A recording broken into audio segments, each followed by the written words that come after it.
ချမ်းချမ်းသာသာထိုင်ပြီးတော့တရားနာကြမယ်တရားနှလုံးသွင်းကြမယ်စိတ်ချမ်းသာသလိုထိုင်ဒီကနေ့မွေးနေ့စခန်းပွဲပေါ့နော်ဘုရင်တို့တစ်နှစ်တစ်ခေါက်တစ်နှစ်တစ်ချိန်ဆိုသလိုအထူးပြုလုပ်တဲ့ကုသိုလ်ဒါကြောင့်မွေးနေ့မှာ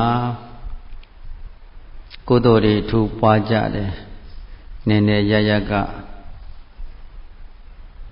ဘဝအနန္တရဘဝဆက်ကုသိုလ်ဆက်ကံဆက်ရှိတဲ့ပုဂ္ဂိုလ်တွေဒီနေရာမှာလာရောက်ပြီးတော့စုံစည်းကြတယ်။ဘာလုပ်ဖို့လာစီပြီးစုံစည်းကြတယ်လဲမေးရင်ကုသိုလ်လုပ်ဖို့ဘာလုပ်ဖို့ပါလိကုသိုလ်လုပ်ဖို့အတွေ့ဒီနေရာမှာစုံစည်းကြတယ်နော်။ဘာကုသိုလ်ကိုအဓိကဥဆောင်ထားတယ်လေလို့မေးရင်ဝိပဿနာကုသိုလ်ဘာကုသိုလ်ပါလိအဓိကဗရဏကုသိုလ်သည်ဘာကုသိုလ်ပါလိအရှံ့ယံကတော့ဒါနကုသိုလ်နဲ့သီလကုသိုလ်ဟုတ်လားဒါနသီလကုသိုလ်ကောင်းမှုကအရှံ့ယံကုသိုလ်နော်ရှံ့ယံထားတယ်ပေါ့ဘာဖြစ်လို့ဒါနသီလတရားတွေသမထတရားတွေရှံ့ယံထားတယ်လဲလို့မေးတော့ဘုရားရှင်အလိုတော်ကြကိုပါရမီဖြည့်တဲ့ခါကာလမှာဘယ်ပါရမီကစပြီးဖြည့်ခဲ့ရဒါနပါရမီရဖြည့်တယ်နော်ဘာကြောင့်လဲဆိုရင်ကုသိုလ်ဒါနပေးကမ်းဆွံ့ကြဲမှုမရှိရင်လည်းပဲတန်ត្រာတလွားမှာကျင်လည်ရသည်ရှိတော့မျက်နှာငယ်ရတယ်မဟုတ်လားသီလတွေမဆောင်ချောက်ပြန်တော့လည်းပဲသီလကုသိုလ်မရှိရင်တန်ត្រာတရားမှာကျင်လည်ရသည်ရှိတော့ယောဂါတွေဖြစ်တတ်တယ်လေဘာဖြစ်တတ်တယ်ယောဂါတွေမြောင်များစွာတို့ပြင်ဆိုင်တတ်တယ်ဘုရားဂုဏ်တော်တရားဂုဏ်တော်သံဃာဂုဏ်တော်ဒီပရိပဋ္ဌာန်တွေကိုနှလုံးမသွင်းပြန်တော့လည်းပဲသမထဘာဝနာမရှိစိတ်ဆင်းရဲမှုတွေဖြစ်တတ်တယ်ပေါ့ဒါကြောင့်ဘုရားဂုဏ်တော်တွေပွားရတယ်တရားဂုဏ်တော်သံဃာဂုဏ်တော်တွေပွားများရတယ်ဟုတ်လားအဲ့ဒါလို့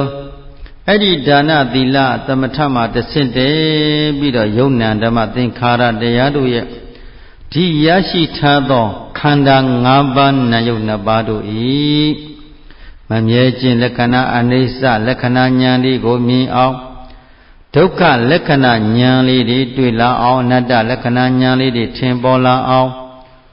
ကြိုးစားရတဲ့အလုပ်ကတော့ဒါကသာသနာတွင်ရဲ့အလုပ်ကိုဟုတ်တယ်လားသာသနာတွင်ဖြစ်တဲ့အတိတုဉာဏ်ဒုတာရှိမယ်ဆိုရင်ဘယ်ပုဂ္ဂိုလ်မဆိုပေါ့နော်ယဟန်ပဲဖြစ်ဖြစ်လူဖြစ်ဖြစ်တို့လူဖြစ်လာရကြို့မနှက်ဘူးလားသာသနာတွင်တရားအနတ္တဉာဏ်ကိန်းတဲ့ပုဂ္ဂိုလ်ပေါ့နော်အရိယာဓာတ်တွေပေါ်လွင်သွားပြီးအပေတကားပိတ်တဲ့အတိတ္တဉာဏ်တက်ကလေးတွေမိမိရဲ့စိတ်စဉ်ထဲမှာဖြစ်ခွင့်ရသွားပြီသိခွင့်ရသွားပြီသဘောပေါက်ခွင့်ရသွားပြီလို့ဆိုရင်ဘယ်ပုဂ္ဂိုလ်မဆိုလူဖြစ်ရာကြိုးနတ်မနတ်လူဖြစ်ရာကြိုးနတ်တယ်ဒါကြောင့်လူဖြစ်ရာကြိုးနတ်အောင်လဲကိုကကြိုးစားရမယ်နော်အခုပြိဿတ်တွေမွေးနေ့စကံဆိုတော့ဘုန်းကြီးတို့ကအမှုဆောင်ဓမ္မဝန်ဆောင်ဖွဲ့ကိုပြောပြတယ်ဝေကြီးကရောက်လာတဲ့ပုဂ္ဂိုလ်တွေကိုတော့ကြိုးစားပြီးလက်ခံပေးကြပါဘုရင်တို့မျောနေချစ်တွေများသောအားဖြင့်မွေးနေ့စခန်းကိုရည်ရွယ်ကျွတ်တို့အဝေးကြီးကလာကြတယ်ရန်ကုန်ပတ်ဝန်းကျင်လောက်ကတော့သိအဓိကမဟုတ်ဘူးဒီပါကြိုတင်ပြီးတော့နာမည်တွေပါတဲ့စည်ရင်သွင်းနေကြအဝေးကြီးကပုဂ္ဂိုလ်တွေကြတော့စည်ရင်သွင်းတာနဲ့လည်းအရွှေရွှင်ချစ်တွေရှိတော့ဒီကတရားကျအဲ့ဒါတွေအဆင်ပြေအောင်လေးပဲတနာပေးကြပါလို့ပေးကြပါလို့နော်မူဆောင်ဖွဲ့တွေကိုလည်းပြောပြရတယ်ဒါပြောပြတယ်ဆိုတော့တခါအဝေးကပုဂ္ဂိုလ်တွေမို့လို့ခတ်တရားပြောပြတယ်ဘုရင်တို့ကတော့ဒါတရားစခန်းမှာသူကန္ဓာနဲ့သူခွဲထားတယ်လေ အမှုဆောင်ဓမ္မဝန်ဆောင်ဖွဲ့ကယောဂီစရင်လက်ခံကိုစီစဉ်ပေးအဲ့ဒါယောဂီစရင်နဲ့ပတ်သက်ဘုန်းကြီးတို့ကိုလာပြီးတော့ဒုက္ခမပေးပါနဲ့အစဉ်ပြေအောင်လုပ်ကြပါယောဂီတွေကိုလည်းပြောထားတယ်ဘုန်းကြီးကိုလာပြီးတော့ဘာလုပ်ပေးပါညာလုပ်ပေးပါဘုန်းကြီးလာမတောင်းဆိုပါနဲ့ဘုန်းကြီးမှာတရားဓမ္မတွေအလွန်များလာပါလေအဲ့တော့ဟိုလိုအတွက်လုပ်ပေးခိုင်းတယ်ဒီလုပ်ပေးခိုင်းဆိုရင်ဟိုကဝေယဝိဇ္ဇဓမ္မဝါဆောင်ဘက်ကလက်နဲ့လုပ်ရင်ကိုကရှည်တော့နဲ့ဖြစ်စည်းလိုက်လို့ရှိရင်အဆင်မပြေဘူးပေါ့အဲကြောင့်လဲဆိုရင်ကိုနေရာထိုင်ခင်းကစသရအဆင်ပြေအောင်လုပ်ရတာကိုနော်သူတို့ဘက်ကလည်းပြန်သတိထားပေးရတယ်ဒါကြောင့်မလို့အရာတိုင်းမှာစီကံဆိုတဲ့အလုပ်ဟာဘုရားရှင်ရဲ့အလုပ်ဟုတ်လားဘုရားစာရှိသောအရိယာသူတော်ကောင်းကြီးတို့သည်ဘာကိုအဓိကဆောင်ပြီးသုံးပြုစီကံပါတယ်လေစီကံသည်အောင်မြင်ကြောင်းဒါပဲလေပြန်ပြောပါဦးဒီနေ့ခေါင်းစည်းကလေးကိုသဘောပေါက်လိုက်ပါနော်ခေါင်းစည်းကပါလေစီကံသည်အောင်မြင်ကြောင်းလောကမှာအောင်မြင်သူတိုင်းသည်စီကံရှိလို့ဟုတ်ကဲ့လားဘယ်လိုပုဂ္ဂိုလ်တိုင်းအောင်မြင်သူတိုင်းသည်စီကံရှိတယ်စီကံရှိသူတိုင်းလည်းအောင်မြင်တယ်လောကီလုပ်ငန်းဖြစ်ဖြစ်လကုတ္တရာလုပ်ငန်းဖြစ်ဖြစ်အလုပ်တစ်ခုလုပ်တဲ့နေရာမှာစီကံစနစ်တရားဆိုတာရှိမရှိကြည်ရတယ်နော်လူဟာလူစည်းကံယဟန်ဟာလဟန်ယဟန်စည်းကံပဲဟုတ်လားယဟန်တန်ဃာတော်ဒီမှာလဲကိုယ်ပိုင်စည်းကံလေးတွေရှိနေမယ်ဆိုဝိနည်းစည်းကံလေးတွေရှိနေမယ်ဆိုရင်ဒီယဟန်တန်ဃာတော်ဒီဟာကြီးပွားတော့တာပဲဟုတ်လားဘယ်သူအဆုံးအမနဲ့လိုက်နာလို့ဘုရားရှင်ဆုံးမဖြင့်လိုက်နာကျင့်သုံးကြလို့စည်းကံစနစ်ကြလိုက်နာကျင့်သုံးတဲ့ပုဂ္ဂိုလ်တွေချင်းသာသာဖြင့်နောက်ဆုံးမှာအာသဝကုံခန့်တဲ့ယဟန္တာထိဖြစ်ကုန်ကြတယ်ပဲနော်လူတွေမှာလည်းပဲစီကံရှိရတယ်လူတွေမှာပါရှိရစီကံရှိရင်လောကီလုပ်ငန်းမှာလည်းစီကံရှိရင်ချမ်းသာတယ်ကိုယ်အဆင်ပြေတယ်နော်လောကုတ္တရာလုပ်ငန်းကိုလုပ်တဲ့နေရာမှာလည်းပဲပါရှိရစီကံပြောတာဆိုတာဝတ္တာစင်တာရည်တာမောတာစားတာတောက်တာကအစနေရာတိုင်းမှာပါရှိရတတိပဒံတရားဆိုတာစီကံပါပဲဟုတ်လားတတိပဒံ၄ပါးသည်ဘသူရဲ့စီကံတရားအာထုတ်မဲ့ပုဂ္ဂိုလ်များအတွက်ဘုရားရှင်ကဘာတွေချမှတ်တယ်ထိုင်တဲ့အခါမှာကိုယ်အမူအရာတိုင်းမှာတတိနဲ့စောင့်ကြည့်ဖို့စီကံတွေမချမှတ်ဘူးလားဝေဒနာတွေပေါ်လာရင်ပေါ်လာတဲ့ဝေဒနာပေါ်မှာတတိနဲ့ကပ်ပြီးတော့ဉာဏ်နဲ့စောင့်ကြည့်ဖို့စီကံနဲ့ထိမ့်သိမ့်ဖို့နော်စိတ်ကလေးတွေပေါ်ရင်လည်းပေါ်လာတဲ့စိတ်ကလေးပေါ်မှာတတိနဲ့ကပ်ပြီးတော့စီနဲ့ကံနဲ့နေဖို့စိတ်အာယုံနောက်ကိုမလိုက်မိအောင်နော်သဘောတွေမြင်စိတ်သဘောကြားစိတ်သဘောတဲ့သဘောခန္ဓာတွေပေါ်လာရင်လည်းပဲပေါ်လာတဲ့အသဘောအာယုံတွေကိုလည်းပဲတတိနဲ့ကပ်ပြီးတော့ကြောင်းကြစိတ်ကြည့်နေဖို့ပေါ့ဒါဆိုရင်ယောဂီတို့ကတတိပဋ္ဌာန်အာယုန်ဒီဟုသောစီကံစနစ်တကျ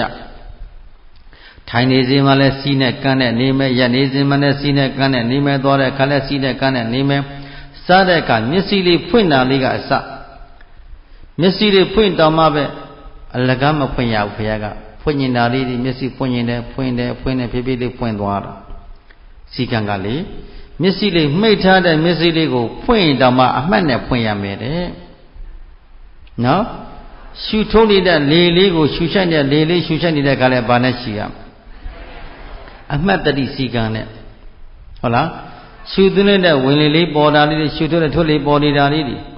ရှူတဲ့ဝင်လေထွက်လေပေါ်တိုင်းလေးမှာတတိတိကပ်ပြီးတော့စီကံစနစ်တရားရှိနေမယ်ဆိုရင်ယောဂီများတဏ္ဍာမှာကုသိုလ်စိတ်တွေအမြဲတမ်းတိုးပွားခွင့်မရလာဘူးလားကုသိုလ်စိတ်တွေတိုးပွားလာတယ်ဆိုတာစီးနဲ့ကံနဲ့နေလို့နော်ဘာနဲ့နေလို့အဲကြောင့်စီကံသည်အောင်မြင်ကြောင်းဒါလည်းဗါတဲ့ပြန်ပြောပါဦးလောကမှာ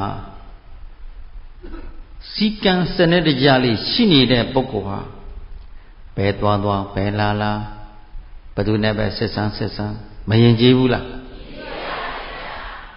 ကိုယ်ပိုင်စီကံလည်းရှိတဲ့ပုဂ္ဂိုလ်ယဉ်ကျေးတယ်နော်ဘာသာရေးလုပ်ငန်းလုပ်လို့နိုင်ငံရေးလုပ်ငန်းလုပ်လို့စီးပွားရေးလုပ်ငန်းပဲလုပ်လို့ဘာရှိရစီကံစနစ်တကျလေးအဲ့ဒါလို့ဆောင်ရွက်ကြမယ်ဆိုရင်ဘာမှခက်ခဲမရှိဘူးဟုတ်လားစီကံစနစ်တကျမရှိကြလို့ဒါလေလောကကြီးဘာဖြစ်ကြတာပြဿနာမျိုးစုံဖြစ်နေကြတာပေါ့ဟုတ်လား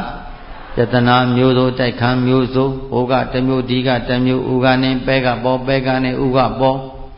အမျိုးစုံတယောက်တစ်ပေါက်တွေဖြစ်ပြီးတော့ဘာဖြစ်ကုန်ကြတယ်လဲဆိုလောဘတွေလွန်မှုဒေါသတွေလွန်မှုမောဟတွေလွန်မှုကုန်ကြတာပေါ့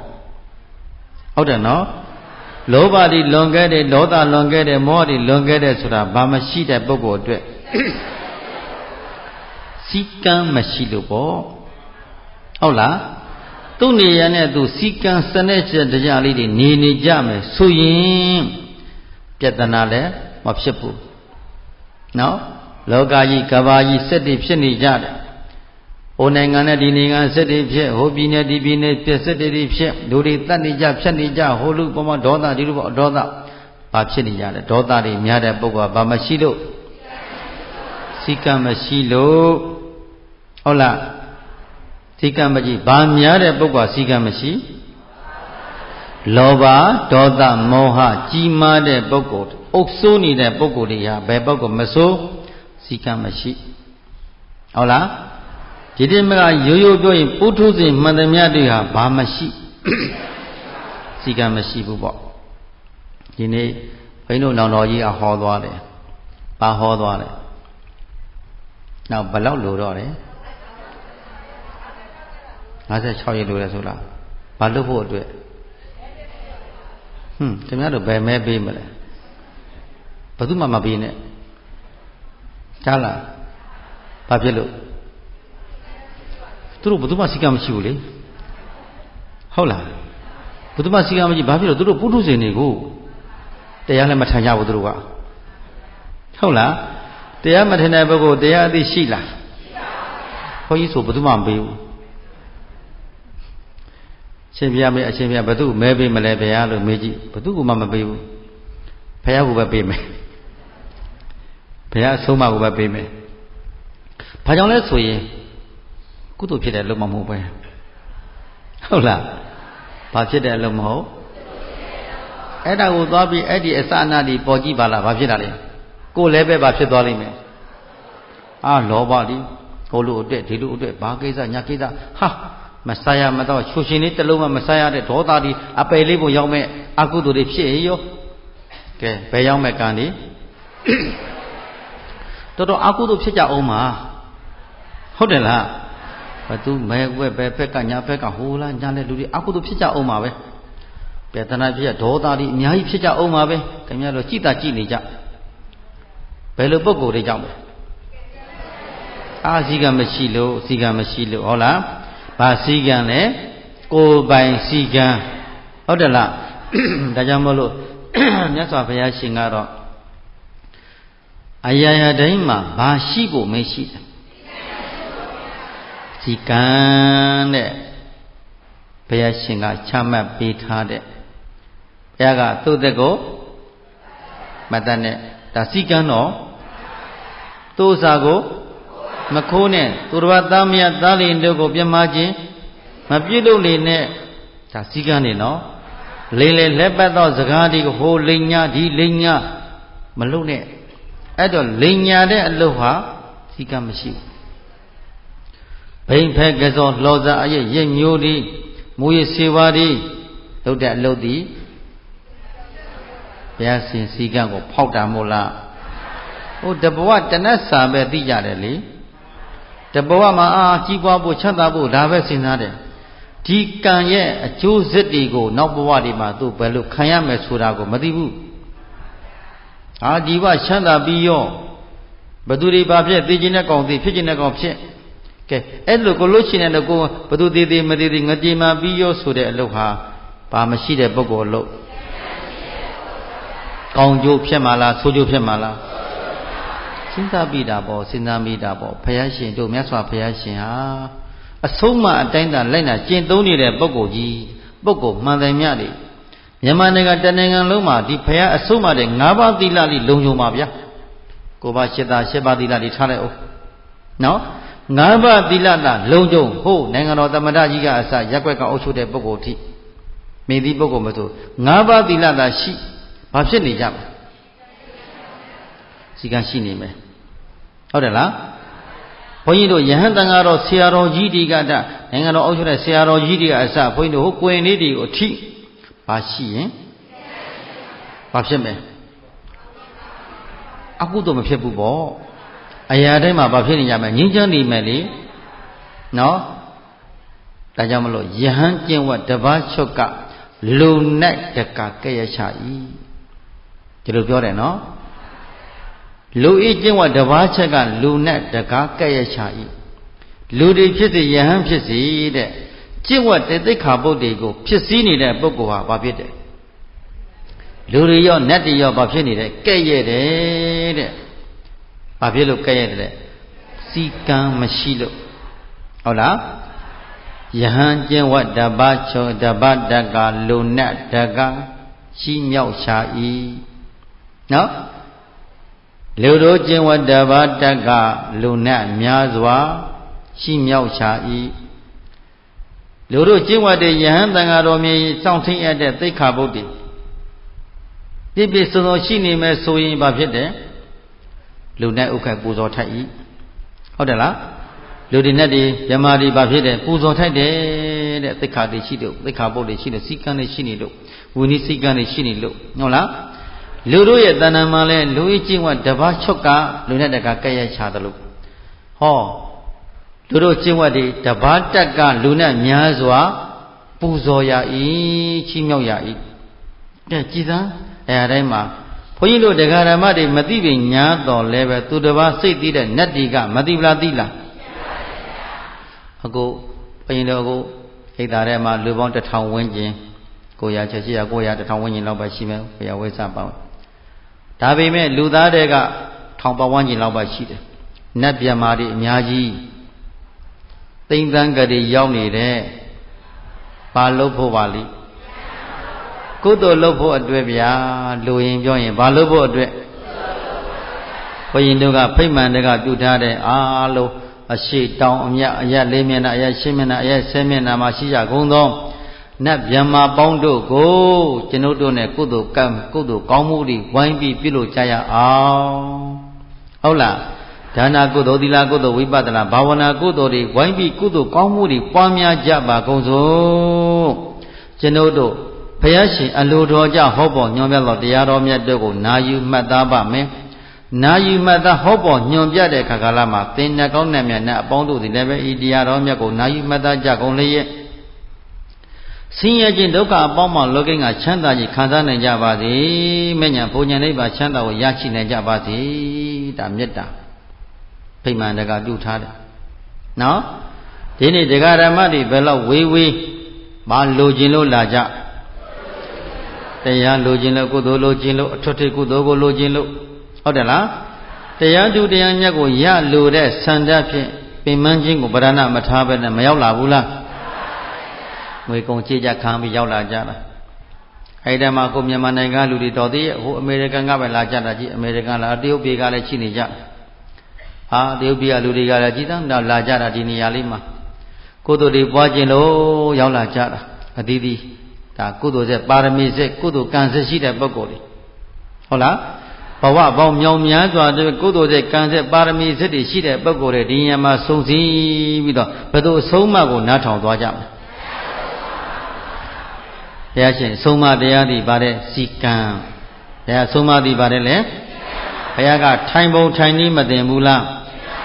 ထပုံထနည်းမသိဘူးလားခြေလှမ်းဖို့လှမ်းနည်းမသိဘူးလားရပ်ပုံရပ်နည်းမသိဘူးလားစားဖို့စားနည်းကြည်ပုံကြည်နည်းနားထောင်ပုံကအစအရာတိုင်းမှာဘုရားရှင်အဆုံးအမတရားကစီကံကအလွန်ကောင်းတယ်ဟုတ်တယ်လား ဘုရားရှင်ဆုံးမတဲ့စီကံအတိုင်းလိုက်နာကျင့်သုံးသွားကြလို့ဘာတကားတွေပိတ်ကုန်ကြအဘယ်တကားပိတ်ပြီးတော့ဘာတကားပွင့်သွားတာဘယ်သူအဆုံးမကိုလိုက်နာလို့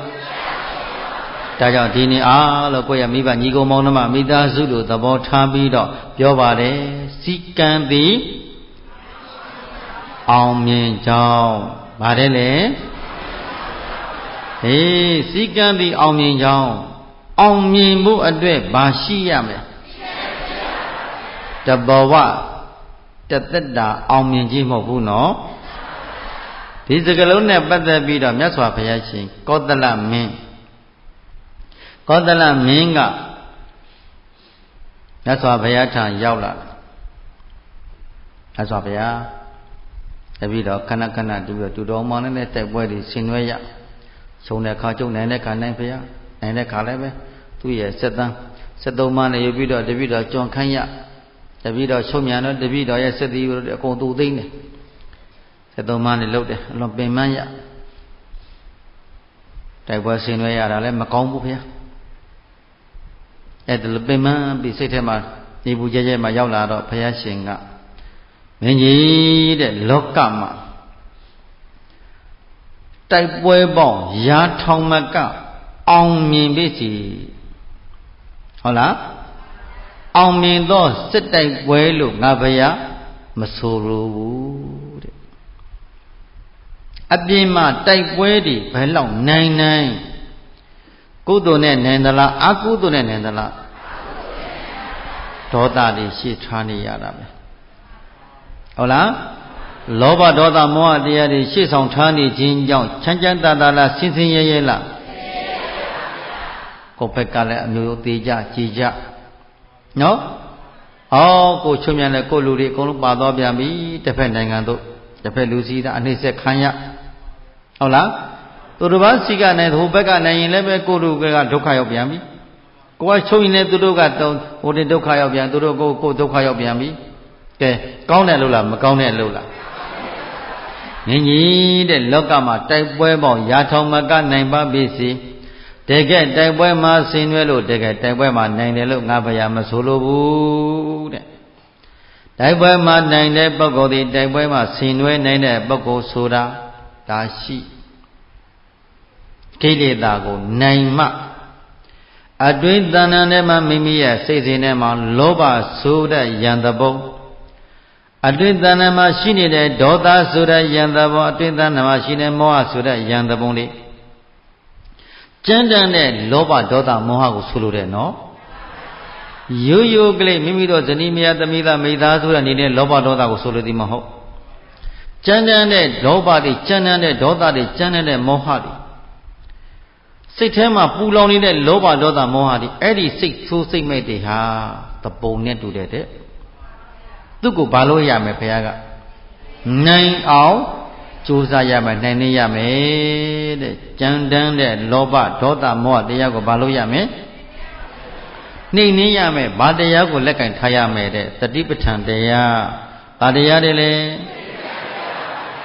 သာဒေါသစိတ်တံသာဒေါသစိတ်တံနိပဒနာတိသာမောဟစိတ်တံသာမောဟစိတ်တံပဒနာတိသာရာဂစိတ်တံသာရာဂစိတ်တံပဒနာတိဘုရားရှင်ကလေရာဂစိတ်ပေါ်ပေါ်ဒေါသစိတ်ပေါ်ပေါ်မောဟစိတ်ပေါ်မာမာနစိတ်ပေါ်ပေါ်ဝိကိတစိတ်တံဝိကရပဒပြန်လွှင့်ရင်ပြန်တဲ့စိတ်ပေါ်ပေါ်ဘယ်စိတ်ပဲအာယုံပဲပေါ်ပေါ်ပေါ်လာတဲ့အာယုံပေါ်မှာတတိနဲ့သိသိပြီးတော့ကြောင်းကြစာကြည့်နေမယ်ဆိုရင်ဘယ်စိတ်ဘောဘောလောဘနဲ့တွဲလာတဲ့ပေါ်တဲ့စိတ်ကြည့်လိုက်ရှိသေးသလားသို့သဘောဖြစ်သို့သဘောလိုပြသွားမှာပေါ့ခြေကယုတ်နံချုပ်ပြောက်ဟန်နောက်ယုတ်နံနဲ့ကြည်ဟုတ်တယ်လားပါကိုတဲ့ခြေကယုတ်နံချုပ်ပြောက်ဟန်နောက်ယုတ်နံနဲ့ကြည်နော်ရှိကယုတ်တဲ့နန္တလေးတွေပေါ်ပြီးတော့ခဏလေးပေါ်ပြီးတော့ခဏပြောက်သွားပါလားမြင်စိလေးပေါ်မြင်စိလေးခဏပြည့်ခဏပြည့်ကြားစိလေးပေါ်ကြားစိလေးခဏပြည့်ခဏပြည့်နာစိတ်ကလေးပေါ်ပေါ်စားစိတ်ကလေးသည်စားစိတ်သည်ယာနာကောင်းတဲ့ကြံကြည့်သောစိတ်သည်ဘယ်စိတ်ဘယ်အာယုံမဲ့ပေါ်ပေါ်ဖြစ်ပေါ်လာတော့အာယုံမှန်သမျှတွေခဏဖြစ်ပြီးခဏပြည့်နေတယ်ခဏဖြစ်ပြီး သူသဘောသူဖြစ်ပြီးတော့ပစ္စည်းတဲ့သဘောတက်ကလေးပဲကဲကပ်ပြီးကြောင်းကြတာကြည့်နေမှဆိုရင်ငါဝင်သေးသလားပုဂ္ဂိုလ်လာပါဦးမလားတတ္တဝါလာပါဦးမလားဘဝသက်တာယာရမရဘဝသက်တာယာရခြင်းသည်ဘုရားအဆုံးမစီကံကိုလိုက်နာနေလို့ဘယ်သို့ဆုံးမဘုရားဆုံးမသောစီကံစနစ်တကျလေးဒီလိုက်နာကျင့်တော်တတိပဒံတရားလက်ကင်ထားပြီးတော့ထိုင်နေစဉ်လည်းပဲတတိလေးကပ်ပြီးတော့ညာလေးနဲ့စောင့်ကြည့်နေပါလေရက်နေစဉ်လည်းပဲတတိလေးကပ်ပြီးတော့ညာလေးနဲ့စောင့်ကြည့်နေပါလေရှည်လန်းနေလန်းနေမှာကြွခြင်းစိတ်ကြောင့်ကြွမှုဖြစ်လာထိုကာမပါယောဂီများလမ်းခြင်းစိတ်ကြောင့်လှမ်းမှုဖြစ်လာထိုကာမပါယောဂီများရှည်တော်လေးခြားတော့ပဲခြားခြင်းစိတ်တော်ခြားမှုဖြစ်လာထိုကာမပါယောဂီများထိခြင်းစိတ်ကြောင့်ထိမှုဖြစ်လာထိုကာမပါယောဂီများကြွတယ်ဟောင်းလဲကြွဟန်းလေးတွေကြွတယ်အမူအရာလေးတွေလမ်းဟန်လေးလမ်းတဲ့အမူအရာလေးတွေခြားလေခြားတဲ့အမူအရာလေးတွေထိဟန်လေးသိဟန်လေးတွေပေါ်မှာ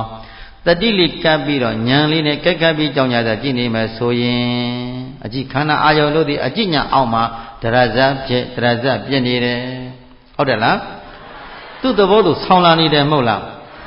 ဖြစ်ပေါ်လာတဲ့မြတ်တော်သင်္ကတအာယုန်မှန်တဲ့မြတ်တို့သည်တဲ့ခန္ဓာဖြစ်ပြီးတော့ခန္ဓာပြည့်နေတယ်ဒါကြောင့်မို့လို့ခန္ဓာကိုယ်ကြီးမှာပေါ်လာတဲ့အာယုန်တဲ့ကလေးတွေကိုတတိနဲ့သိစီပြီးကြည့်နေတဲ့အလုပ်ဒီဘာလုပ်တာကိုယ်ပိုင်စီကံနဲ့စောင့်ချောက်နေတာပေါ့ဘသူကိုဘသူစောင့်ချောက်နေတာတို့မိမိကိုယ်ကိုမိမိစောင့်ချောက်နေတာနော်ဘသူကိုစောင့်ချောက်နေပါလိမိမိကိုယ်ကိုမိမိစောင့်ချောက်နေတဲ့ဒါကြောင့်မို့လို့ဘုရားရှင်ကအတ္တနံပိယံဇိညာရခိယနာတုရခိတံတဉ္ညာအညတ္တရဓမ္မပရိစ္ဆေကေယပန္တိတော်လို့မိန့်တော်ပြီးတော့ပညာရှိတဲ့အမျိုးသားအမျိုးသမီးတို့သည်ရရှိတဲ့ဘဝလေးကိုပထမအရွယ်မှဖြစ်ဖြစ်ဒုတိယအရွယ်မှပြတ်တဲ့အရွယ်မှဖြစ်အရွယ်သုံးပါးမှာတရွယ်ရွယ်သောရှင်ကာလမှာဘာလို့ရမလဲဘာလို့ရမလဲစိတ်ကိုစောင့်ချောက်ရမယ်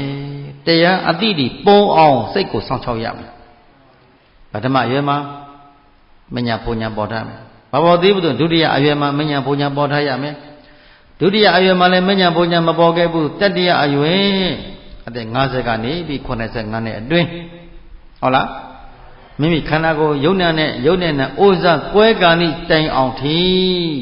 အတိတုဉာဏ်တို့ပေါ်လွင်အောင်ဘာလို့သွားရမယ်ကျင့်သွားရမယ်နော်ပေါ်လွင်အောင်ဘာလို့သွားရမယ်အဲ့ဒါလို့မိမိတဏ္ဍာမှာဘုရားရှင်အဆုံးအစီကံစနစ်တကျအလေးလိုက်နာကျင့်ကြံပွားများအားထုတ်ကြမယ်ဆိုရင်ယဟန်ဖြစ်စေလူဖြစ်စေမိသည့်ပုဂ္ဂိုလ်မဆိုကဲဒီပုဂ္ဂိုလ်ဟာချမ်းသာမှာလားဆင်းရဲမှာလားဒါရှိလို့စီကံရှိလို့ဘယ်သူအဆုံးမလိုက်နာလို့ဒါကြောင့်ထိုင်တဲ့အခါဖြစ်ဖြစ်ထားတဲ့အခါဖြစ်သွားတဲ့အခါကိုယ်အဆောင်ထဲမှာဖြစ်စီဘုရားရှင်ကစကားတွေကိုမများလေနဲ့တဲ့စကားကိုတိုးစီတရားကိုပြိုးစီတရားကိုအမြဲတမ်းပြိုးထောင်ထားရမယ်တဲ့ဟုတ်လားစကားကိုနည်းစီတရားကိုမြဲစီပါမြဲရမယ်အေးတရားအတိတ္တတိအမိမိတဏ္ဍာမှာမြဲမြံမှုပေါ်လာအောင်မစောင့်ရှောက်ရဘူးလားအဲ့ဒါလို့တရားအတိတ္တတိမြဲလာမယ်ဆိုစကားနည်းလာပြီပေါ့တရားမြဲရင်စကားနည်းလာတဲ့ဒါတော့စကားကိုမပြောဆိုခြင်းဒီကောင်းဆုံးဝစီမပိတ်တော်လဲဝစီပိတ်ပြီးတကယ်တော့နှုတ်ကိုဘာလို့ရမယ်စောင့်စည်းရမယ်နော်ဘာကိုစောင့်စည်းရမယ်မိမိရဲ့ဝစီဗေဒထိတိုင်းချမဟုတ်လားမိမိရဲ့နှုတ်ကိုမသိမ့်မစီးမစောင့်မချောက်ဘူးဆိုရင်ဘယ်ပုဂ္ဂိုလ်မဆိုရန်ဖြစ်ဖြစ်လူဖြစ်ဖြစ်နှုတ်မှာဘာဖြစ်တတ်တယ်အကုသိုလ်တွေအပယ်လေးပုံရောက်စီနေအကုသိုလ်တွေခြားကိုမိလောင်တတ်တယ်မဟုတ်လားဘာလောင်တတ်တယ်ဘာဖြစ်လို့ခြားကိုမိလောင်တတ်လဲစီကံမရှိလို့အပယ်လေးပုံရောက်သွားသောပုဂ္ဂိုလ်မှန်တယ်များတို့သည်စီကံရှိလို့လားမရှိလို့လားစီကံဟာဘယ်သူဆုံးမှာဒီနေရာဒီမှာစီကံရှိရမှာလဲမိအရိယာပုတ်တိုင်းထိုင်နေတဲ့အရိယာပုတ်တဲ့ကမှာဟောထိုင်တဲ့ခါလဲပဲမိမိသီခံပြီးမှတ်ရမယ် ထိုင်တဲ့ခါလဲတတိလေးကပ်ပြီးတော့လေကိုဝါဝါလေးနဲ့ရှူပြီးစိတ်ကလေးကိုနာသီပြားလေးမှကပ်ပြီးတော့ရှူသွင်းတဲ့လေးလေးဟာနာသီပြားမှထိသွားတာလေးကိုသိအောင်ကြိုးစားရှူထုတ်တဲ့လေးကနာသီပြားလေးမှထိသွားတာကိုကြိုးစားဝင်လေထိသိထွက်လေထိသိနာသီပြားလေးမှာကာယပတ္တာရှိတယ်လေကာယပတ္တာတဲ့မှာရှူရှိုက်တဲ့ခါမှာထိသွားတာလေးကိုသိအောင်ကြိုးစားလေးကလေးခက်ရှိရှိလေးရှူဝင်လေထိသွားတာသိအောင်ကြိုးစားလိုက်ထွက်လေထိသွားတာသိအောင်ကြိုးစားလိုက်လေလီဝါဝါလင်းရှူပြီးတော့ဝင်လေထိတာလေးသိပြီးထွက်လာထွက်လေထိတာလေးသိပြီးစစ်တိုင်းမှလေးလေးမှန်မှန်လေးရှူရတယ်လေးရှူမှန်ရတယ်နော်လေးရှူမမှန်လို့ရှိရင်စိတ်မကြည်လင်ဘူးစိတ်မကြည်လင်တာသည်တမာတိမဖြစ်လို့အဲ့တော့လေးရှူမှန်ရင်ဥပမာလေးဘုရားကပြောပြတယ်ဟိုတက်တုံးလေးဆွဲတယ်လွှဆွဲသမားတွေမြင်ဘူးတယ်မို့လားလွှဆွဲတဲ့အခါမှာအထက်ကတယောက်အောက်ကတယောက်ပေါ့နော်ဆိုနေရမှာအထက်ကတယောက်အောက်က2ယောက်ဆွဲတယ်အောက်က2ယောက်ဆွဲချတဲ့ပုဂ္ဂိုလ်နဲ့အပေါ်ကတော့တယောက်တည်းဆရာကအပေါ်ကနေရတယ်အောက်ကမြင်းတန်းလေးကိုတန်းလိုက်ကမြင့်ဖြောင်းသွားအောင်အပေါ်ကဆရာလွတ်တဲ့ပုဂ္ဂိုလ်အပေါ်ကနေရအပေါ်ကလူကတော့တက်ကောင်းတက်တာအောက်ကလူက2ယောက်ကတော့တွန်းပေးရအဲ့တော့လွှဆွဲတဲ့ပုဂ္ဂိုလ်ချင်းဘာလို့ကချုပ်ကနေမှန်မှန်လေးဆွဲရတယ်နော်မြန်ကြီးဆွဲရင်ဒီပုဂ္ဂိုလ်တာရှိခံနိုင်ပါမလားသူကပုံမှန်လေးချုပ်ကနေအဲ့လိုဆွဲပြီးလွှဆွဲနေတဲ့ပုဂ္ဂိုလ်လေလွှကိုမှန်မှန်လေးဆွဲတဲ့အခါမပင်ပန်းတယ်လို့ပေါ့နော်အဲ့ဒါလိုပဲတဲ့ရှူချက်တဲ့အခါမှာခန္ဓာကိုယ်ရှူချက်တဲ့အခါမှာမှန်မှန်လေးလေကလေးဝါလေးရှူရတယ်ဝင်လေထွက်ပုံမှန်လေးပုံမှန်လေးထွက်လေပေါ်တဲ့ပုံမှန်လေးကြက်ခါပဲကြည့်နေဖို့အဲ့ဒါလို့လေကိုဝါလေးပုံမှန်လေးရှူချက်ပါများလာတဲ့ခါမှာစိတ်ကြည်လင်လာတယ်နှလုံးသွေးကြည်လင်လာတယ်နော်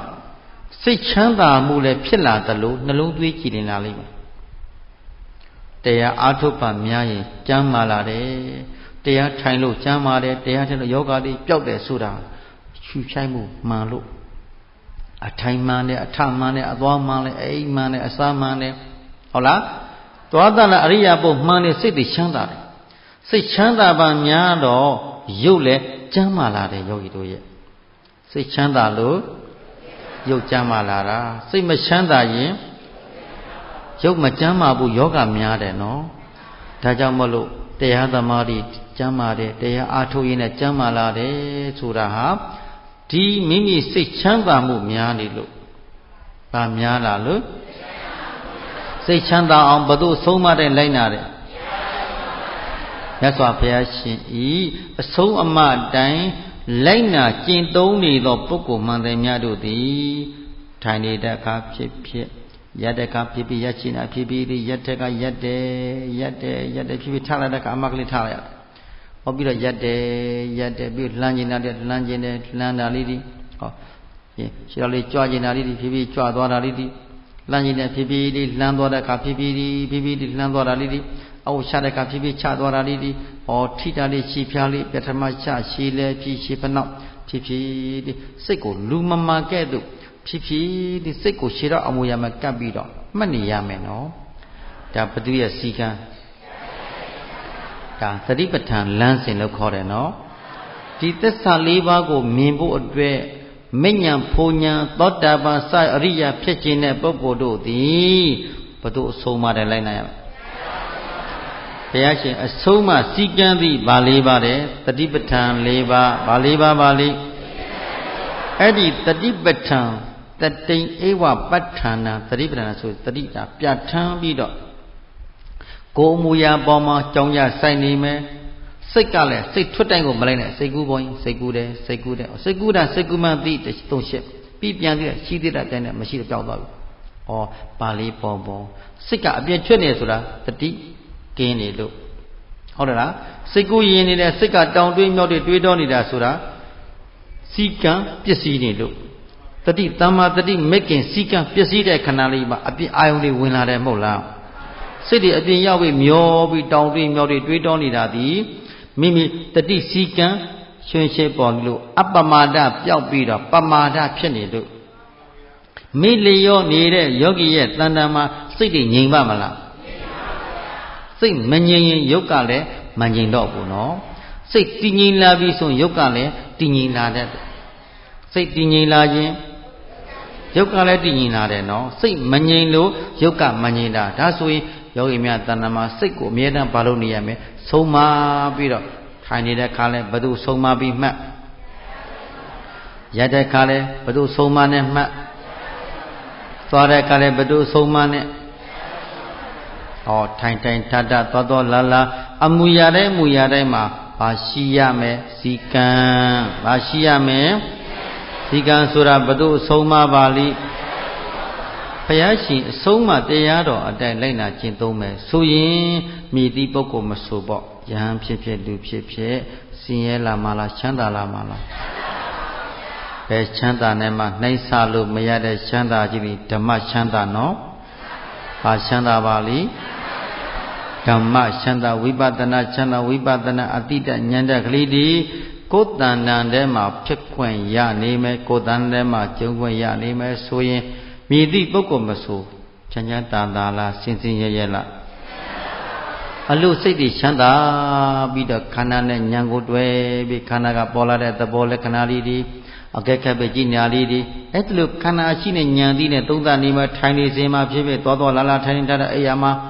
အဆောင်လေးကိုဝင်တောင်မှစကားပြောတာလေးမဖြစ်တာဆိုရင်တော့အနေနဲ့လေးပြောအကြာကြီးမပြောနဲ့မပြောရင်မဖြစ်ဘူးဆိုရင်တော့ပြောလိုက်နည်းနည်းလေးပြောအကြာကြီးဖောင်ဖွဲ့ပြီးတော့ဟိုအကြောင်းတွေမပြောနဲ့ပြောရင်တမာတိဖြစ်တယ်နော်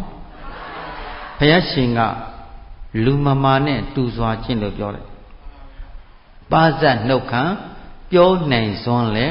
အနှမ်းတော်သူပမာယူနည်းတူကျင့်ရမယ်ပါဇက်ကမြတ်ပြောတတ်ပေညာတော့အားကဲ့သို့နေချမ်းသာတယ်ကွာမြင်ရရှိတယ်မမြင်ကောဆောင်ရင်ချမ်းသာတယ်ကွာမြင်နေလိုက်ပြီးကြည်နေရမယ်ကြည်နေမယ်တွေးတော့နေမယ်ဆိုရင်ချမ်းသာခြင်းတရားတွေတွေ့ပါအောင်မလားမြင်တဲ့နောက်ကိုမလိုက်စေနဲ့ကြားတဲ့လည်းကြားတဲ့နောက်ကိုနာတဲ့နောက်ကိုအစားစိတ်နောက်တိုင်းရတာနာတာကောင်းတဲ့နောက်လိုက်ကောင်းတာပေါ်တိုင်းကြံစီတွေးတော့မှုပေါ်တိုင်းမလိုက်ပါနဲ့တဲ့ဘာနဲ့သိစီပေးပါတတိနဲ့ဘာနဲ့သိစီရမယ်တတိပဋ္ဌာန်တော်ဒါတဲ့တတိပြဋ္ဌာန်းသောအာယုန်တို့ဖြင့်ကြောင်းကြဆက်ကြည့်နေမယ်ဆိုရင်ခန္ဓာမှာအကုသိုလ်တွေပါလာလိမ့်မယ်ဟုတ်တယ်လားအကုသိုလ်နံခန္ဓာမှာအကုသိုလ်ပါလာရင်ဆိုရင်ပါလာမယ်ဆိုရင်ယုတ်ကလည်းငြိမ်လာတော့တာပဲနံဆိုတဲ့စိတ်မှာအကုသိုလ်တွေပါလာရင်ယုတ်မှာပေါ်ပါဖြစ်လာတာပေါ့ဘာကြောင့်လဲဆိုကိလေသာတွေနဲတာကိုလောဘဒေါသကြံတဲ့လောဘဒေါသမောဟတရားတွေနဲနေတဲ့ပုဂ္ဂိုလ်တဏ္ဍာမှာစိတ်ချမ်းသာမှုများနေတယ်လေအဲ့ဒီစိတ်တွေချမ်းသာလေးကိုချမ်းသာပြီးတော့နေရထိုင်ရတဲ့အလိုပေါ့ပါဖြစ်တာဟုတ်တယ်နော်စိတ်ချမ်းသာရင်ဘာဖြစ်တယ်ခန္ဓာလည်းပေါ့ပါတာပေါ့အကုသိုလ်နဲရင်ပေါ့တယ်လေအကုသိုလ်များရင်လေးတယ်ခန္ဓာကိုယ်မှာအကုသိုလ်တွေဝင်နေပြီဆိုရင်ဒီခါဓမ္မတွေမလေးဘူးလားဟာရင်ကိုမောတာဗျာအသက်ရှူတော့ကြက်တာအကုသိုလ်ဝင်လာလို့ရှိရင်လေအသက်ရှူရတာတော့မှပင်းကိုပင်မန်းတာရှူချဲကိုဖြစ်တယ်တခါတည်းသိပ်ပင်းကြီးဟင်းကနေသိပ်ပင်းကြီးခဏချနေတာအဲ့ဒါဘာတတ်တွေလွန်မို့တွေအကုသိုလ်စိတ်တွေကပ်နေပြီဟုတ်တယ်လားအသက်ပင်းချနေတယ်ဆိုတာအကုသိုလ်တွေဝင်နေလို့နော်တည်ငြိမ်အေးချမ်းနေတာဒီကုသိုလ်နဲ့နေလို့ဒါကြောင့်မလို့တရားဆိုတဲ့အလောက်ကယောဂီတို့ရဲ့ကုသိုလ်အာယုန်နဲ့လားအကုသိုလ်အာယုန်နဲ့လားလောဘဒေါသမောဟတွေငြိမ့်တဲ့မကငြိမ့်အောင်ဘာလုပ်ပေးပါစောင့်ချောက်ပေးပါခန္ဓာအစဉ်ကိုဉာဏ်ရှင်ရမယ်နော်ဘာကိုအစဉ်ကိုဟုတ်ပြီဘုရားရှင်ကောသလမင်းကြီးရဲ့အဲ့ဒါလို့ရေမောလာတာကိုမြင်ပြီးတော့မင်းကြီးတဲ့လောကမှာမြည်သည့်တိုက်ပွဲတွေအောင်အဲ့ဒီတိုက်ပွဲမှာအောင်မြင်ညာတော့လဲငါဘုရားကဆက်အောင်တယ်လို့မဆိုဘူးမိမိရဲ့စိတ်စဉ်ထဲမှာကိလေသာတည်ဟူသောနှလုံးသားထဲမှာတည်နေတဲ့လောဘဒေါသမောဟစဉ်အကုသိုလ်တရားတွေအကုသိုလ်ကိလေသာတပုံတွေကိုရှေမုံနိုင်ပါမှသာလေအဲ့ဒီပုဂ္ဂိုလ်သည် တိုက်ပွဲမှာအောင်မြင်တော့ပုဂ္ဂိုလ်လို့ငါဘုရားမိန်တော်မူ၏နားလည်ပြီနော်ခါတော့ကရန်တော်တစ်ပါးဆွမ်းစားကြွားပြီးတော့တက္ကမတယောက်ကပရိယေမာယာတိနဲ့ပြည်တဇာမတယောက်ကပရိယေမာယာတိနဲ့စီမံနဲ့ပထမဖြည်းဖြည်းလေးဆွမ်းနေပါတယ်သူကြိုက်တဲ့ဟင်းနေရာတွေကိုရှက်ပြုတ်ပြီးနဲ့ဟိုယဟန်တော်လေးကတဲ့ယဟန္တာပုဂ္ဂိုလ်ကိုဇံပညာရတဲ့ယဟန္တာပုဂ္ဂိုလ်မှသူမသိဘူးမြှဆွဲမယ်ဒီမင်းသားလေးကချမ်းသာတဲ့အတိုင်းဝိုင်းတွေသူ့ကိုငါရအောင်ယူမယ်ဆိုပြီးတော့ပြည်တဇာမကအဲ့ဒီရန်တော်လေးကိုစိုက်နေတဲ့အာဟာရတွေရှစ်ပြိုးပြီးကျွေးနေနဲ့ဒီနေ့ကျတော့အိမ်ခန်းထဲမှာနေမကောင်းမှဆောင်းတာပေါ့လေနေမကောင်းဘူးတကယ်လို့အနာမရှိတဲ့ကြော်မလေးတယောက်အိမ်ဖော်မလေးတယောက်ပြောထားတယ်ရှင်မြတ်ကြွလာလို့ရှိရင်လေခဏဘေးဖယ်ပြီးနော်အနေမကောင်းဘူးခန်းထဲကိုခဏကြွခဲ့ပါလို့ခန်းထဲမှာလာပြီးဆွမ်းလူခံပါလို့လျှောက်ထားပြီးနော်အဲ့တော့ဒီနဲ့ဒါနဲ့ပဲရှင်မထေကြွလာတဲ့အခါကျတော့ဆွမ်းတကမှမတွေ့ပါလားအရှင်ဘုရားအနေမကောင်းလို့ဗျာအရှင်ဘုရားခန်းထဲကိုကြွပြီးတော့ဒါဆွမ်းလူခံပါ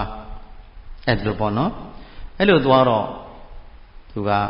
ဘုရားကဇေရွန်အကြောင်းမှမြင်နေတယ်လေမြင်နေတဲ့ရဟန်းတော်ဒီကလည်းငါဖြီးမြောက်မယ်လေဆိုသွားလိုက်တာခန်းထဲဝင်တော့တခါအတင်ပိတ်ခိုင်းတယ်အဲ့ဒါညှိဆွဲတာပေါ့လေကိလေသာတွေနဲ့ညှိဆွဲပြီးအမျိုးတို့သူ့ကိုလိုချင်အောင်ပေါ့လေအမျိုးစုံညှိဆွဲလိုက်တဲ့ခဏလေးမှာပုံပြဆန်းပြစ်တွေညှိဆွဲပြီးညားတော့လေကိလေသာကုခန်းနေတဲ့ရဟန်းတော်ကြတော့စိတ်ဝင်စားသလားဖြစ်ဆိုသူကခန္ဓာအတင်းဆွဲခြေတောက်တွေအတင်းဆွဲနေတဲ့ခါမှာတိုင်းဆိုတွေ့ထိမှုသဘောတက်ကိုညံကပ်ပြီးဖက်ကနေနှလုံးသွင်းလိုက်တဲ့အခါမှာဒီရဟန်းတော်တွေကအဘိညာဉ်တကူနဲ့ခေါင်းကင်ရအိမ်ကိုဖောက်ပြီးတော့ခေါင်းကင်ရကကြွခေါင်းကင်ရကြွသွားတာခေါင်းကင်ရကြွပြီးတော့ဘုရားရှင်တန်တော်တကဘုရားရှင်ကပြောပြတယ်ရဟန်းတို့တဲ့တိုက်ပွဲမှာအောင်မြင်လာတော့စစ်သူကြီးတပ်ပါရောက်လာပြီငါဘုရားရှင်တန်တော်ဘာကိုခဏလေးရောက်လာတော့မဲ့ပုဂ္ဂိုလ်သည်တိုက်ပွဲမှာအောင်မြင်လာတော့စစ်သူကြီးပဲတဲ့ဘယ်ထဲမှာအောင်မြင်လာတာညာမရခဲ့ရန်တော်ရောက်တဲ့ကကနာလေးမှာရန်ပရိသတ်တွေကလည်းအများကြီးနေကြတယ်ဒီရန်တော်ကြောင့်ဘုရားရှင်ကရှေတာယဟန်တဲ့သင်ကိုဘယ်လိုမာတုကာမတိကညှိဆွဲတယ်ပြောစမ်းပါဦးအမှတပိတော်တတိလက်မိခဲ့တယ်တပိတော်ကိုစားတော့တင်းနဲ့ညှိဆွဲပါတယ်ဘုရားသွားဖို့လာဖို့နဲ့ညှိဆွဲပါရည်တာမောနဲ့ညှိဆွဲပါတယ်ဘုရားနောက်ဆိုတပိတော်သူနေမကောင်းကွန်ဆောင်ပြီးတပိတော်ခန်းထဲကိုရောက်အောင်ညှိဆွဲခဲ့ပါဒါမဲ့တပိတော်ကတော့ဘုရားရှင်ဆုံးမတရားတော်အတိုင်းပေါ့ဗျာတပိတော်တလုံးသွင်းတာချစ်ချင်းတပိတော်ကသိစီပြန်ပြီးတော့အပင်ញင်နဲ့သကိုးနဲ့တပိတော်ကြွလာနိုင်ခဲ့တယ်ဗျာလွန်ကြီးချမ်းသာခွင့်ရလာခဲ့တယ်ဗျာအဲ့လိုပြောတော့ယဟန်တန်ဃာတွေကိုအော်သင်ပြီးတော့ဟောတော်လိုက်တာပုရုဇဉ်ယဟန်တော်များဆိုဘာဖြစ်မလဲဇံချောတာပေါ့ဟုတ်လားအရိယာမဖြစ်သေးဘူးဆိုရင်ဘာချောသွားနိုင်လဲအဲ့တော့ဘုရားရှင်ဆိုလိုတာကဘယ်မှာအောင်မြင်တဲ့ပုဂ္ဂိုလ်ဆိုလိုတယ်ကိလေသာယံသဘုံတို့ကိုဘာလို့လဲရှင်းမှုန်းနိုင်ခဲ့တယ်ဟုတ်ကဲ့လားဘယ်သူကိုနိုင်ခဲ့တယ်ဒီကိလေသာဒီဥသောလောဘဒေါသမောဟတို့ပဲနှောင်တွေထားတဲ့အလောင်းတွေအာယုမန္တမြတ်တွေကိုလွတ်မြောက်လာခြင်းကြောင့်ဘုရားရှင်ကတတန်တရားလို့ဒီပုဂ္ဂိုလ်ဒီအောင်မြင်တဲ့ပုဂ္ဂိုလ်လို့ခေါ်တယ်ဟုတ်လားအဲ့ဒီလောဘဒေါသမောဟတရားတွေကိုမအောင်မြင်ပါဘဲနဲ့အပြင်လောကမှာလောဘဒေါသမောဟတွေလွန်မိုးပြီးတော့နေကြမယ်ဆိုရင်အဲ့ဒီတိုက်ပွဲမှာအောင်မြင်တဲ့ပုဂ္ဂိုလ်လို့ဆိုထိုက်ပါမလားဘာမှရှိတဲ့ပုဂ္ဂိုလ်မလို့ကိုယ်ပိုင်စည်းကမ်းတွေမရှိဘုရားဆုံးမတဲ့စည်းကမ်းတဲ့ကိုမလိုက်နာမကျင့်သုံးလို့ဟုတ်လားဘုရားရှင်ဆုံးမသောသီလတရားတွေကိုကျိုးပဲ့နေလို့သမာဓိကျင့်တယ်ကိုမကျင့်သုံးလို့ဝိပဿနာတရားတို့တရားမြတ်ကိုမကျင့်မကြမအားမထုတ်ခြင်းကြောင့်ဒီပုဂ္ဂိုလ်တဏ္ဍာထဲမှာဘာလွန်မိုးပြီးတော့နေကြပါလိမ့်အလုံးခြုံပြောရင်အကုသိုလ်တွေလွန်မိုးနေတယ်ဘာတွေလွန်မိုးနေတယ်လောဘဆိုင်သောအကုသိုလ်တရားတွေလွန်မိုးခန္ဓာရသောပုဂ္ဂိုလ်မှန်တယ်များတို့သည်စိတ်တွေအမြဲတမ်းဘာဖြစ်နေလိမ့်မယ်ညှဉ်းနှောနေရမှာပေါ့ရေမောနေရမှာပေါ့ဟုတ်ကဲ့လား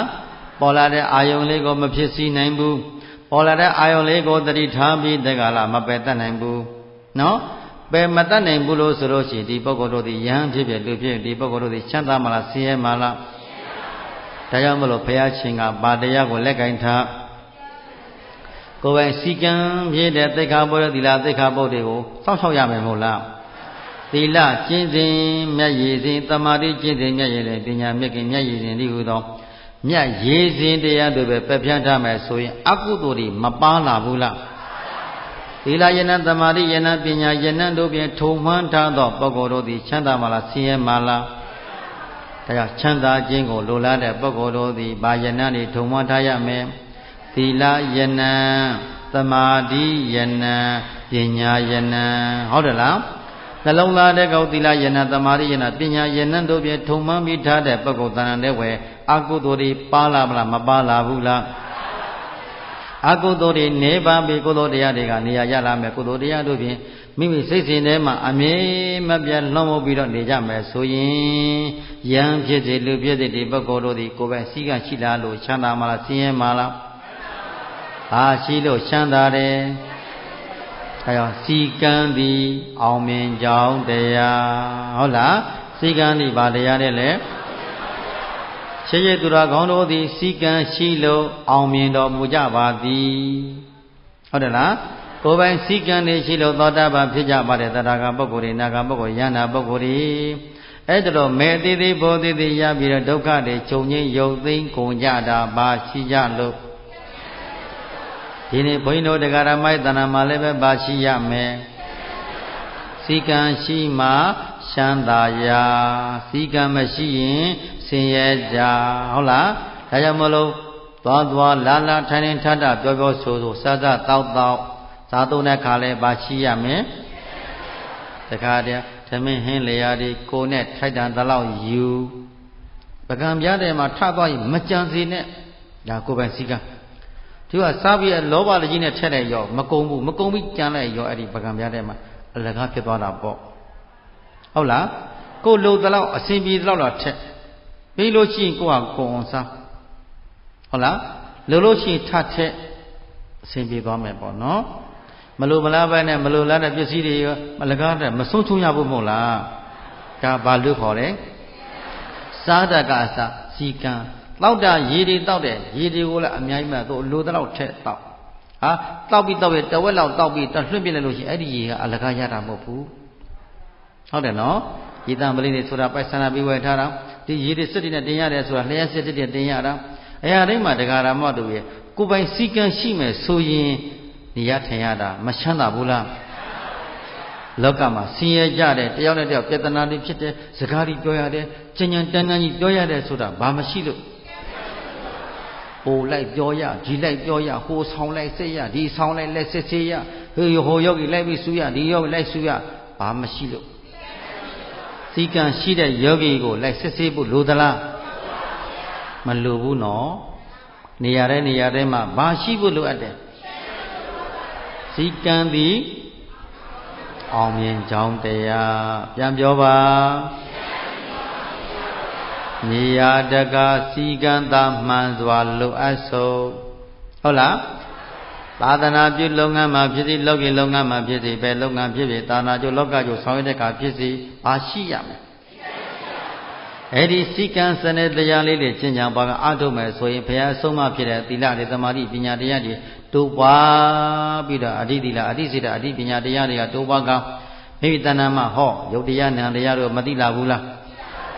ဒီယုတ်ဒီနာဒီခန္ဓာ၅ပါးယုတ်နံဓမ္မသင်္ကာရတရားတို့ရဲ့ဗာသက်စာကိုမြင်လာမယ်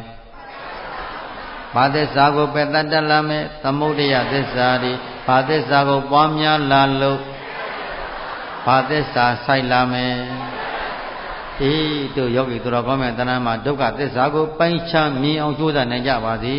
အပေလေးပုံရောက်စေနိုင်သောသမုဒ္ဒယသစ္စာကိုပယ်စွန်မေဃသစ္စာပွားများကနိရောဓသစ္စာဆိုတဲ့မဉ္ဇဉ်ပုညနိဗ္ဗာန်ချမ်းသာကိုဤဘဝဤခန္ဓာဤသာသနာတွင်မှာပင်လေတရားအထုတ်တဲ့ဝိပဿနာဉာဏ်သည်လင်းမြန်စွာမဉ္ဇဉ်သို့ကျေစုပြု၍နိဗ္ဗာန်ချမ်းသာသောချမ်းသာမြတ်ကြီးကိုကောင်းစွာမသွေရရှိခံစားနိုင်ကြပါစေကုန်သတည်း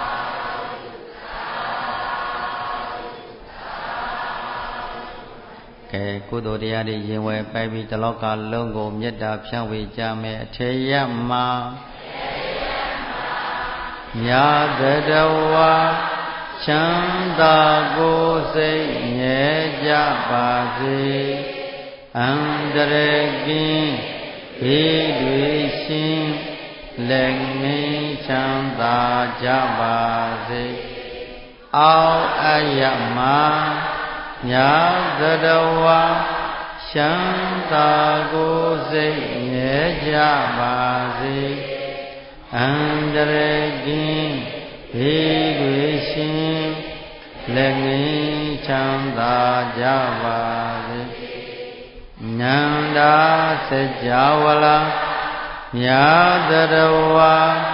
ချမ်းသာကိုယ်စိတ်ငြဲကြပါစေအန္တရာယ်ကင်းဘေးတွေရှင်းလက်ငင်းချမ်းသာကြပါစေတရားဟောတရားနာညာတရဝါချမ်းသာကိုယ်စိတ်ငြဲကြပါစေ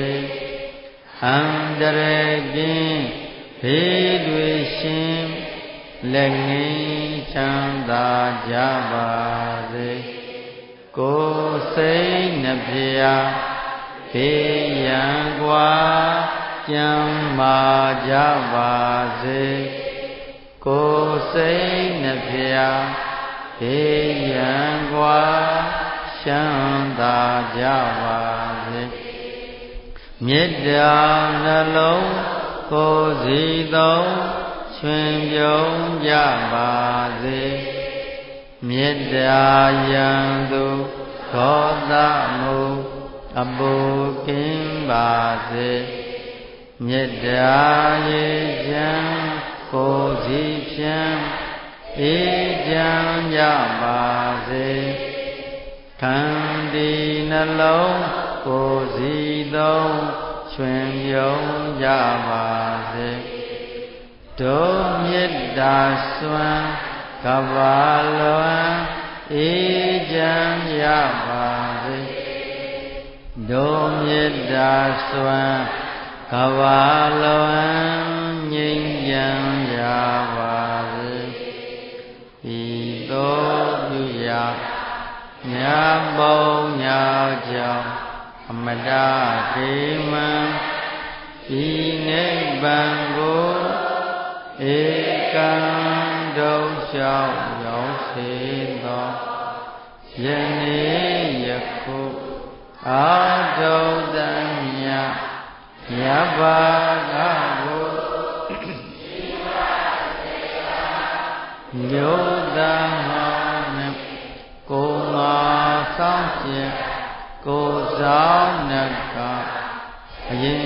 စား၍ရှိသမျှလုံးစုံဘုံ30ဖြစ်ဖြစ်သမျှရှိရှိသမျှဝိနေယတို့ကြာကြပါစေငါဝေသည်ညာတွေသာဟောစေသောဥဒ္ဒောမြတ်ယူတော်မူကြပါကုန်လောအရိယာသူတော်ကောင်းတို့ဩသာအပ်သောမေတ္တာနှင့်ကျွန်ုပ်တို့အားထုတ်ရသောကုသိုလ်မှန်သမျှတို့ကိုမြောက်ဝမ်းသာစွာဖြင့်သာ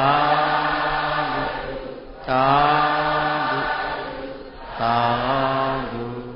ကုသိုလ်မြတ်ယူတော်မူကြပါကုန်လောအရိယာသူတော်ကောင်းတို့ဩသာအပ်သောမေတ္တာနှင့်ကျွန်ုပ်တို့အားထုတ်ရသောကုသိုလ်မှန်သမျှတို့ကိုဝန္တာစွာဖြင့်သာ